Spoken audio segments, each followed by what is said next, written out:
धाम यात्रा के दौरान केदारनाथ में मोदी गुफा को लेकर आकर्षण बना हुआ है और मोदी गुफा 15 जून तक के लिए बुक हो चुकी है। पिछले यात्रा सीजन में मोदी गुफा से 3 लाख की कमाई हुई थी। साल 2019 में पीएम मोदी इसी गुफा में एक रात के लिए रुके थे।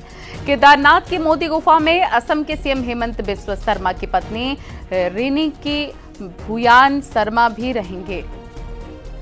रीनी की भूयान शर्मा के नाम से गुफा 9 और 10 मई को बुक कराई गई है, जहां वो ध्यान योग करेंगी।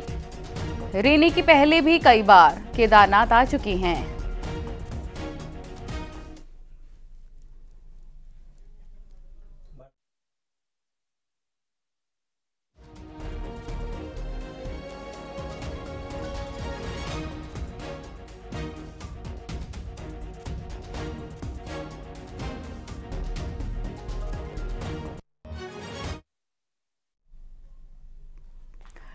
चारधाम यात्रा को लेकर लोगों में काफी उत्साह नजर आ रहा है। अभी यात्रा के लिए 13 लाख से ज्यादा रजिस्ट्रेशन श्रद्धालु करा चुके हैं।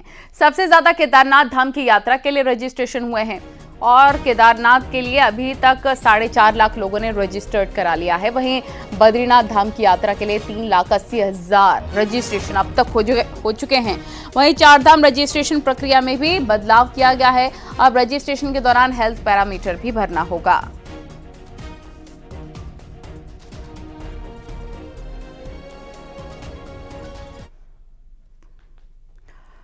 प्रधानमंत्री नरेंद्र मोदी के ऐलान के बाद उत्तराखंड को वेडिंग डेस्टिनेशन के तौर पर बड़ी पहचान मिली है और लगातार लोग यहां पर आ रहे हैं।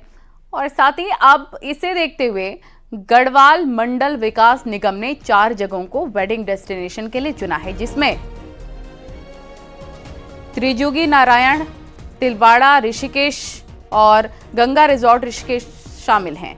GMVN को बड़ी संख्या में शादी के लिए बुकिंग मिल गई है और अकेले त्रिजुगी नारायण में इस सीजन 17 शादियां GMVN करा चुका है।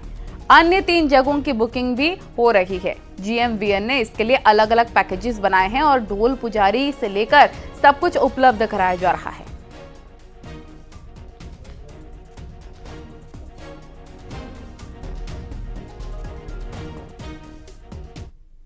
शादी वही हुई थी तो हम उसी पे कर रहे हैं कि वही कोशिश हुई कि हम उसको प्रकृति में छेड़छाड़ न करके हम जो उनके पुराने रीति रिवाज है उसी में ढोलक है वो है जो उनके लोकल हुआ है। हम कोशिश कर रहे हैं कि जैसे हम दाल भात पहले हमारे उसमें चलते थे कि बैठ के पंगत में बैठ के वो भी कोशिश कर रहे हैं।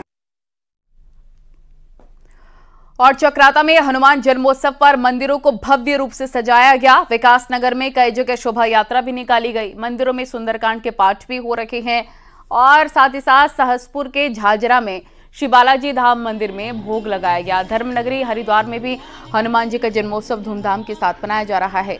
प्राचीन अवधूत मंडल आश्रम के हनुमान मंदिर में भी कार्यक्रम हो रहे हैं, जिसमें बड़ी संख्या में श्रद्धालु शामिल हुए हैं।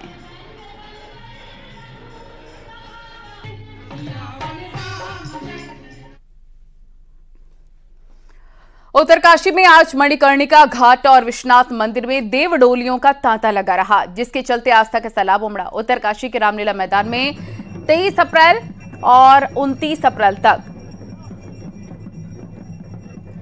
अष्टादश महापुराण का आयोजन किया जा रहा है। इससे पहले आज देवडोलियों को स्नान कराया गया।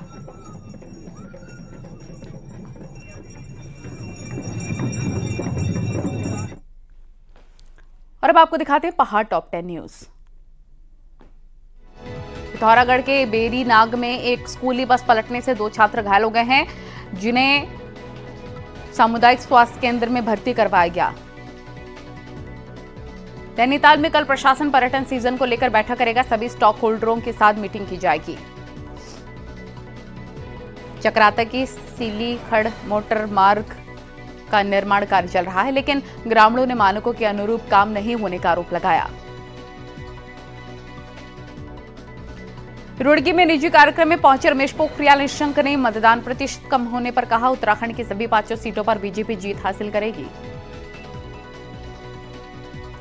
बीजेपी प्रदेश प्रवक्ता सुरेश जोशी ने लोकसभा चुनाव में हिस्सेदारी के लिए मतदाताओं का आभार व्यक्त किया और कहा, इससे लोकतंत्र को मजबूती मिलेगी। रुद्रप्रयाग के डीएम ने केदारनाथ धाम से गौरीकुंड तक यात्रा मार्ग का पैदल निरीक्षण किया। साथ ही यात्रा से पहले सभी व्यवस्थाओं को दुरुस्त करने के निर्देश दिए। श्रीनगर के बेस अस्पताल श्रीकोट में अस्पताल प्रशासन की लापरवाही आई सामने। यहां सिर्फ एक रेडियोलॉजिस्ट है जिसके छुट्टी पर मरीजों को अल्ट्रासाउंड कराने में दिक्कत हो रही है। पहाड़ों के लिए दुर्लभ माने जाने वाला पक्षी मोर बागेश्वर के काफली गैर के कराला गांव में दिखाई दिया है। गांव में मोर दिखने से लोगों में हैरानी है।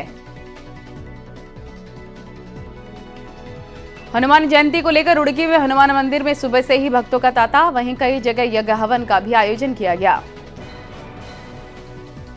अल्मोड़ा के हनुमान मंदिरों में सुबह से ही पूजा अर्चना का दौर जारी। कई मंदिरों में सुंदरकांड के पाठ के साथ भंडारे का भी आयोजन।